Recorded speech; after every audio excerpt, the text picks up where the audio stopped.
everybody, welcome back to the Convo Couch. I am Fiorella, you know that.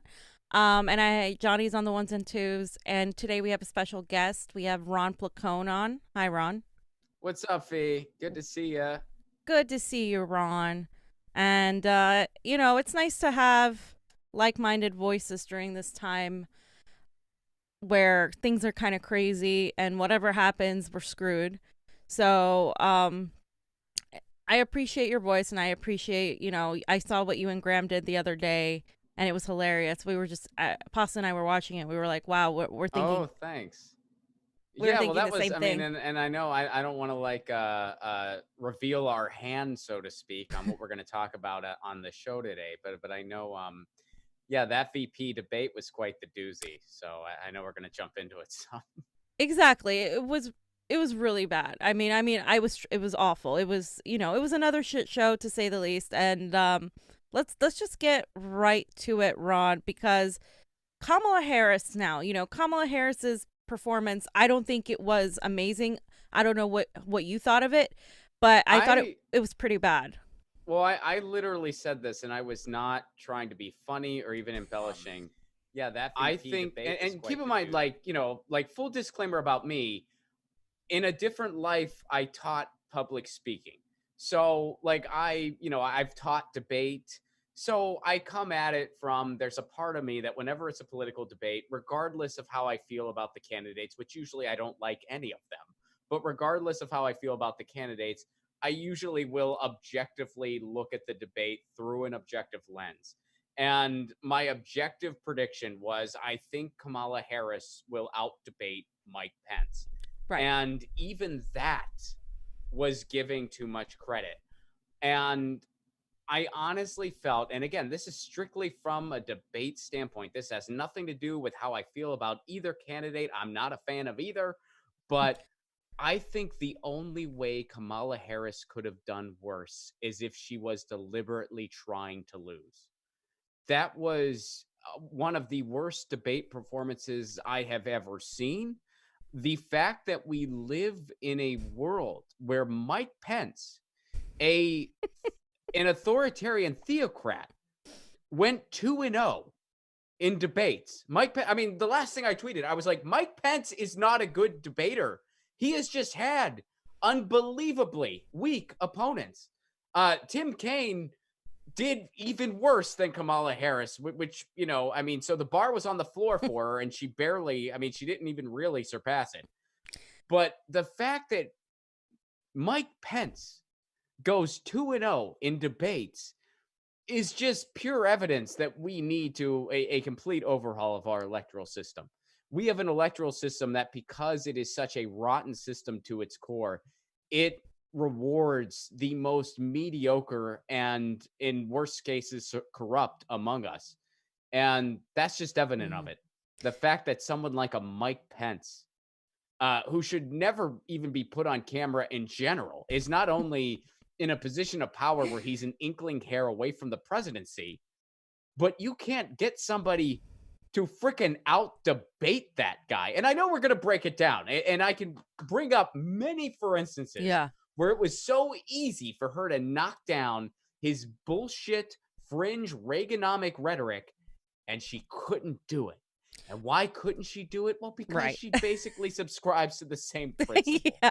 Yeah, that's the thing. Like she couldn't do it because she would have to go after herself. I yeah, I love that you pointed that out because it was interesting. Pasta was betting on Pence doing better because of Pence's background on being a talk show host and Mm. being like playing off like he was a comfortable a comfortable speaker. So it was interesting going into that with him thinking that. I agreed with you. I mean, I thought Kamala was going to do a lot better than she did just because she's very performative. But let's She go. is. Yeah. And she gets her points down. I mean, in the primary, she had the points that she wanted to make, and she really made the most with the time she had in most cases. I Right. mean, there were a few exceptions. There was that moment where Tulsi Gabbard shredded her, but Yeah. like a lot of times when she had her time, she did maximize it strictly from a debate standpoint. So yeah, I did think she's going to be able to handle Pence, but She So couldn't. one thing that happened after the disastrous debate performance was you saw this whole thing on mainstream media, and I'm sure you saw it too, where they really, really honed in on Mike Pence's interruption of her, which, yes, he did interrupt her multiple times. It's a debate. People interrupt each other. But they focused on the sexism part and saying, like, look, Kamala, he was sexist. Every woman felt that. So let's look at here at a couple of instances. This woman named Mackenzie said when Kamala said, quote, "I'm speaking," every single woman felt that. Like, then Well, did you feel it? I mean, no, I didn't feel it. all right. So she overshot that one. I know one woman that didn't feel it. And If you feel it in the future, let me know. I might. I don't know. I mean, I get it. Debate. If there's just text me and be like, Ron, I felt it. I and I'll felt be like, that. all right, I'm with you. If it's not an earthquake, Ron, I don't know what it is. I'm like, you all felt that earthquake the other day? Yeah, that's what I feel. All women felt it. I'm not feeling it. B. Not Fiorella. Peter Dow, right? I really like him. He's come around a lot since 2016 era. And he said, he noted this, regardless of your politics and whether you support her or not, you are likely looking at the first woman president of the United States in Kamala Harris. Like, how do you feel about that, Ron? Well, I mean, my optimistic take wouldn't agree with that. And honestly, my objective take, I don't know if that would necessarily agree with that either. First of all, I don't think Biden's guaranteed a victory in November. I know a lot of people are, already popping the champagne, but yeah. This happened before in 2016 where everybody, oh, look at these polls. Look, any poll that you see, I feel like you got to add 10 to Trump. Now, I did say the other day on Status Quo, I think if the election were held right now, this very moment, I think Donald Trump would beat himself. I'm very careful to say Biden would win because that gives this whole contest relevancy and implying that it's actually a competition between Donald Trump and Joe Biden. It isn't. It's a competition between Donald Trump versus himself. Is Donald Trump capable of shooting himself in the dick so hard that he beats himself? Yes, he's capable of doing that. He sure is. Will he or won't he? We don't know yet. I think that, given what's gone on this past week, if the election were held right this minute, Donald Trump would beat himself and Biden would become president. But there's still a little bit of time between now and November, as you know, Fiorella, and we are in a current rhetorical moment where it's not one day at a time anymore. It is 1 hour at a time.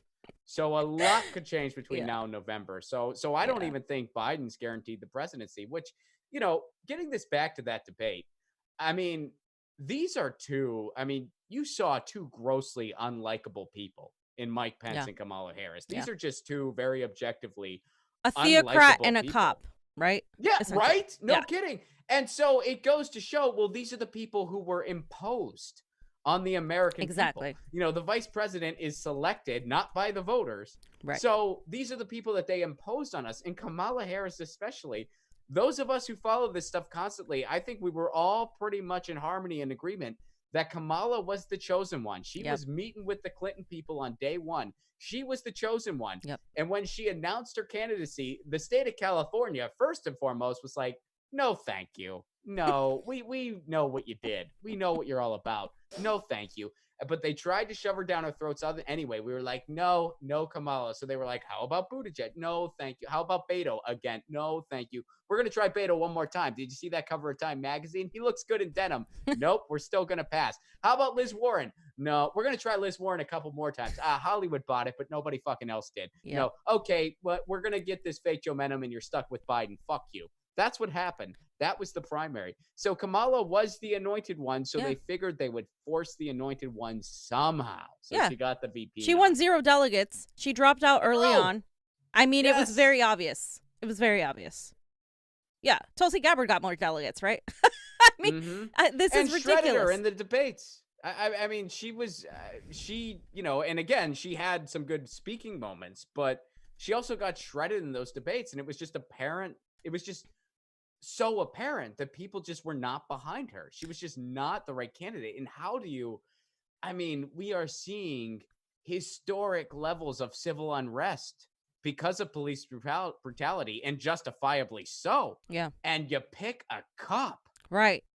And it seems like a lot of the, the donut Twitter and the resistance are ignoring that, because all they're focusing on is like what this woman Fiona Adorno posted. When Kamala Harris said, "I'm speaking, I felt it. You felt it, Ron. Your mom felt it. Your grandma felt it. Every woman on earth alive except Fiorella, dead or dead, Every woman felt except Fee. And I get it. It's not, I'm not mocking the fact that this happens. Like, sexism is a very real thing, as is racism.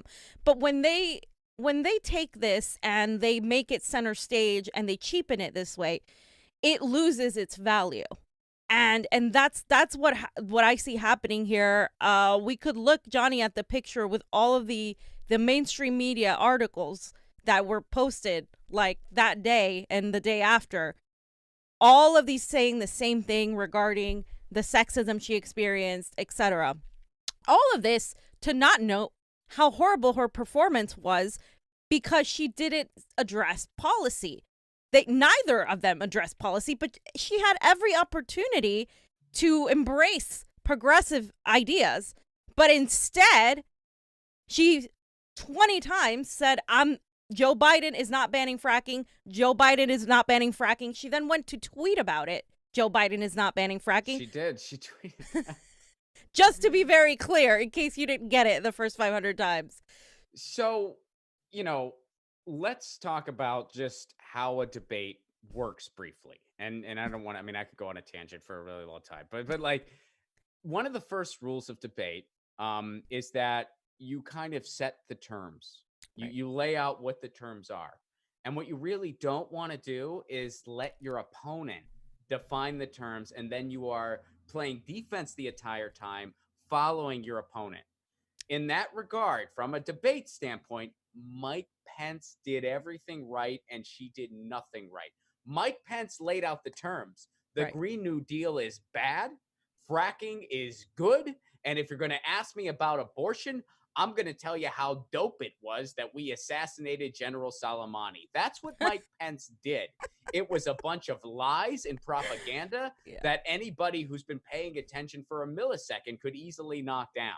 But Mike Pence laid out the terms, and instead of knocking them down and refuting them right away, which would have taken about 30 seconds apiece, and we can get into all that too, Kamala Harris went along with it. You want a Green New Deal. No, I don't. No, I don't want a Green New Deal. We're going to do something more incremental. You want to ban frack? No, we're not going to ban fracking. Instead of reversing it and saying, yeah, I want a Green New Deal. I was for a Green New Deal. Joe Biden has a more incremental version of it. And that's something that we're going to hash out when we, like, if I was Kamala Harris, this is what I would do. That's something we'll hash out when we're president and vice president. But I'll tell you what we're not going to do, Mike Pence. We're not going to do nothing. We're not going to ignore climate change, because we know that climate change is real, and we're listening to the scientists, and we're going to come up with the solution that's the best for everyone. You want to pretend you want to ignore it. That's what you want to do. That's not an option. Easily refuted. That took about 20 seconds. She couldn't do that. Yeah. Instead, she went along with Green New Deal bad, fracking good. You want to ban fracking. Yes, it's time to phase out fracking, Mike Pence. It's time for that to be a thing of the past. It's not safe. There are cities in this country that don't have access to clean water, and it's time that we invest in sustainable green new jobs. You want to make that bullshit economic argument? Fracking brings a bunch of temporary jobs that eventually go away. Study after study has revealed that it actually doesn't benefit a local economy at all. It just pads the pockets of a couple CEOs. And it's time to get past it, because we're looking for jobs for the American people, not just helping out a few CEOs. Boom, refuted. That took about 15 Good job, seconds. Kamala. She did none of that. She did none of it. Yeah, I mean, she could have used you. I mean, it's very simple. She went after the small minority of moderate Republicans that don't like Trump. And that's what Biden has been doing all along. You've noticed his campaign has absolutely rejected every progressive platform in order to go after that small contingent of people. I thought he saw us and he heard us. I thought he I thought he was seeing us and hearing us. Well, That's you would not. think Bernie's doing all this work for him, right? Bernie's I thought it campaigning. was like, I see you, I hear you, I'm just choosing to ignore you. He forgot the third part. He couldn't fit that in the tweet. He's like, I see you, I hear you, and you know the rest. No, the rest is I'm gonna ignore you. That's the rest. And it gets worse, Ron, because when we talk about criminal justice, Kamala can't ignore her record. And Mike Pence brought up her record and attacked her from a pseudo left, but it was still from that perspective. Oh, your record of incarceration. And she described herself as a top cop before. And instead of actually saying, you know what, I apologize for what I did. Here's my new way of addressing police brutality. When she was talking about the protests and police brutality, just like Joe Biden, she made sure to note that the law is of value. And when we talk about law and order, you think of Donald Trump.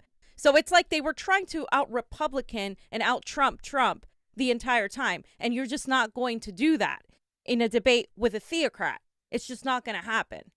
Mm-hmm.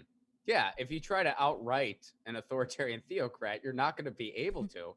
So really what you're just doing is you're just allowing them to dictate the debate, which is what happened. And then there was that other time where, Mike Pence brought up the Supreme Court thing where he just backed her into a corner. He's like, are you going to stack the courts? Are you going to stack the courts?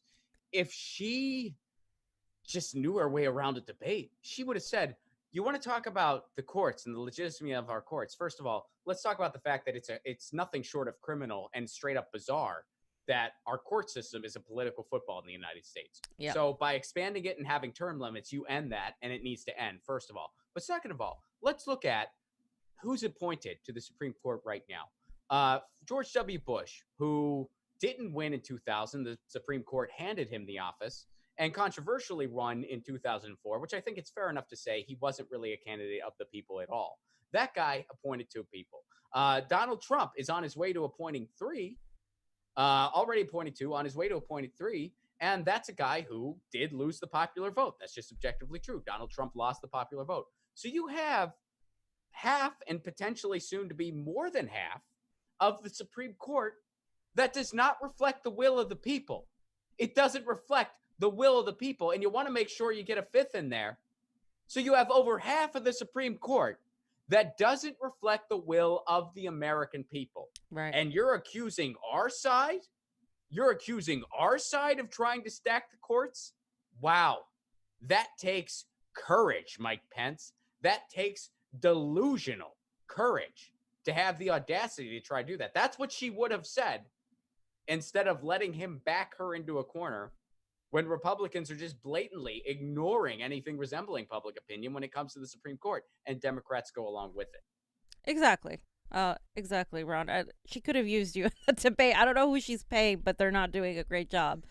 Bob Sandwick said, I thought of Kamala Harris being president. The thought of Kamala Harris being president is horrifying. It is. It is absolutely horrifying. She brought up Russiagate, Ron. That's another thing she brought up that we can talk about. I don't remember that part. Oh, yeah. She brought up Putin. And oh, she did? Yeah. Oh, yeah. Oh, yeah. So that was, I mean, Andrew Dore said, in what world does someone get put on the defensive for being anti-fracking instead of being put on the defensive for being a climate denier?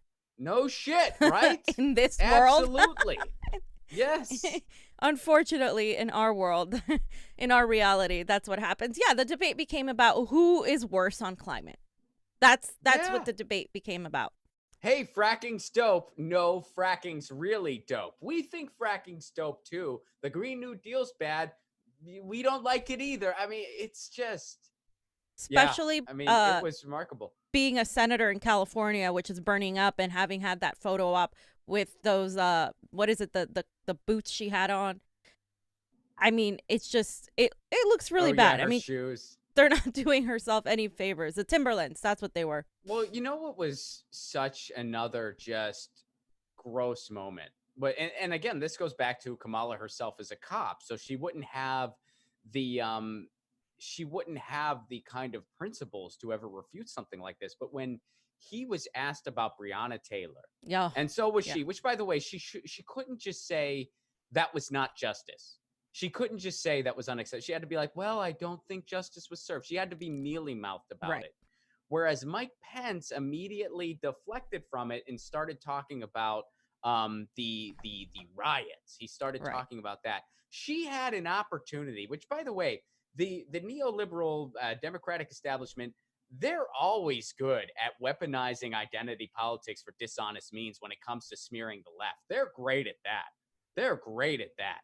But when it comes to actually utilizing it properly and calling out an authoritarian theocrat like Mike Pence, who's saying, oh, but you know what else is wrong? The bill, like, hold on, time out, Mike Pence. First of all, another right-wing old white guy just said that racism isn't a problem in America. I'm not going to let that slide. You don't get to say that, Mike Pence. You have no place saying anything like that. You are in an ivory tower. You are a right-wing theocrat. You don't get to say there's no problems with racism and clutch your pearls over people who are justifiably pointing out the systemic racism in law enforcement. First of all. Second of all, how dare you? How dare you? Yeah, it's a bummer that some buildings got burned down. You know, the real bummer, though, is that police are systemically murdering Black people.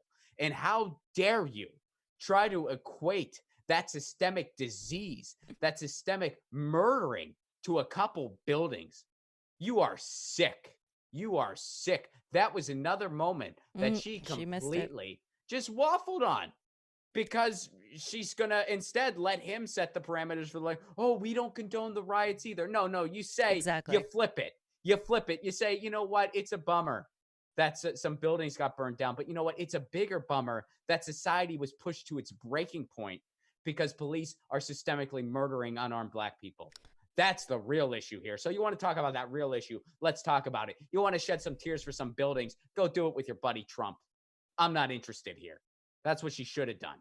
But that would actually take having those principles. Do you think the Democrats want to win, Ron? Because I mean, I've said this before. Like, sometimes I really don't think that they do. Like, it just doesn't make sense. Do they want to win in the sense that it's their first priority? Of course not. Of course not. If winning was your first priority, would you kneecap the guy who had an entire movement behind him, not once but twice? Right. You just wouldn't do it. It's just that simple. It's just that simple. If winning was your first priority, you wouldn't have kneecapped Bernie Sanders twice. Winning isn't their first priority. Of course, winning isn't their first priority. Would they like it if they beat Trump? I'm sure they wouldn't mind it, sure. But if they don't, are they still going to be pretty happy? Yeah. Can you imagine the dollar signs that are going to be going through Nancy Pelosi's brain if Trump is president again? They know he's good for fundraising. They know that. He's fantastic for fundraising. Exactly. And as long as the duopoly's in place, their apple cart isn't moved. That's why the first priority of the Democratic establishment, stop any kind of progressive change, because that would disrupt our apple cart. That would disrupt the donors who are really the people we're serving. Once we accomplish that goal, if we can beat a Republican, that's cool. If not, no biggie. As long as we do it once every 12 years, even, as long as we do that, we're going to be just fine. So, Ron, you spoke about fundraising and money, right? So right after this whole scenario, there's already little T-shirts made. Mr. Vice President, I'm speaking. Do you remember the Kamala Harris? I was that little girl. Well, this is just as fresh. Look at that. You can get it in gray, in light gray, in baby blue, in royal blue.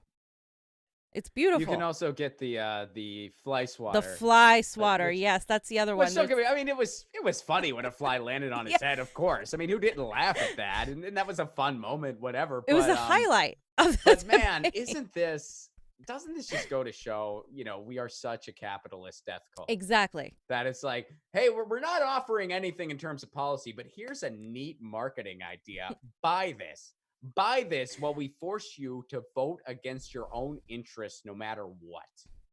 The fly swatter sold out, by the way, within hours. I know. Oh, I know. I did see that. Within hours. So I want to talk about the reality of what actually happened, because we saw all these scenarios, right, of Kamala, the sexism they were really highlighting to avoid how horrible she did in that debate. But the reality is Kamala Harris's record leaves a lot to be desired. Of course, she said multiple times, we're banning fracking. And then there's this meme that said, voters, what you got there. And it's, this guy with an ostrich. And it's 1,900 marijuana convictions. And Kamala Harris is like, a smoothie. Like, here's a distracting factor. No, forget my record. Forget all of this. And Sally Blunt also had this really interesting mosaic of Kamala Harris made out of all the black men she's locked up and kept in prison past their release date for jail labor. Hashtag never forget. And there's that wonderful mosaic to remind you of Kamala Harris's record.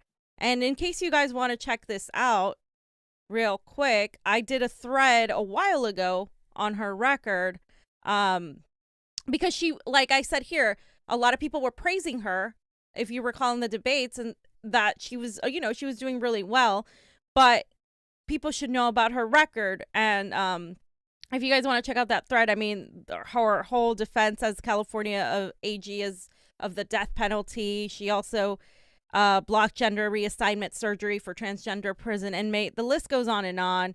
George Gage, we've talked about it before. The marijuana convictions, etc. So she has a terrible, terrible record, obviously. And in the age of police brutality and mass protests, it is really a wonder to me how you think that forcing this woman who never got any delegates to the very top as a VP is something you want to do, right? So everybody was talking about how Donald Trump called her a monster. So while I think it's dumb and you shouldn't be saying that, like, does her record not say otherwise? My point is, I feel like the Democratic Party and a lot of the left focuses on the words and the symbolism that people say, but doesn't really focus on the policy, the actions, the raw data. Sure. I mean, well, and you can draw this to Biden and Trump too. I mean, it's like, and people, people really want to live in this world where there's a good guy and a bad guy. So when you have the message of like, well, sadly, there's all bad guys involved here, it's not always very well received. But it's like, a lot of the horrible things Trump's done, he was able to deflect back on Joe Biden. And again, this just goes to, if your first priority was winning, you'd think, gee, maybe we shouldn't put up a candidate who has enough skeletons in his closet he doesn't need to decorate for Halloween ever again. When in Joe Biden, who has 40 years of just doing ridiculous, horrible things. And, same with Kamala Harris in this case, where Mike Pence was just able to deflect away. And a lot of the people, because I saw it on Twitter too, where people were like, well, I think Kamala Harris won that. And I can see how some people would feel that way because everything Mike Pence said was just pretty much lunacy. I mean, his ideas are just so, he just parrots Reaganomics that has been deflected since the 80s. Yeah. It has proved to be a miserable failure. But none of his lies went unchecked. And in a debate, if you don't check somebody's lies, it doesn't matter how many people who know better are watching and then are tweeting about it. It doesn't matter. If you don't do that, well, you didn't have a very effective debate. And when he just gritted through his teeth and lied about Trump's tax cuts, and Kamala Harris didn't push back at all, when she let him define the terms and didn't push back at all, when she let him just make those horrible deflections. You ask a guy straight up about abortion, he doesn't want to answer the question. So he talks about how great an assassination was. You know how morally sick that is on so many levels? Soleimani was killed because of abortion. I mean, what the hell? I mean, that was quite a moment. Yeah. And she couldn't just be like, everyone at home, just make a note of this. Or he was asked about banning abortion in his state, which, by the way, he would if he could. He doesn't want to say that out loud. Yeah. But believe me, he would. He didn't want to answer that. So instead, he talked about how great an assassination was, which, by the way, if we went to war with Iran, that'd be a really bad thing, folks. That'd be a really bad thing. But that's what that guy just said. Understatement. So, I mean, it's if you're just listening to how insane Mike Pence is, then I can see how you might conclude like, oh, well, I guess she did okay. But in reality, it's how sad is it that no one can combat against his lunacy? Right. It should be And it very isn't easy. hard. It should be very easy to do.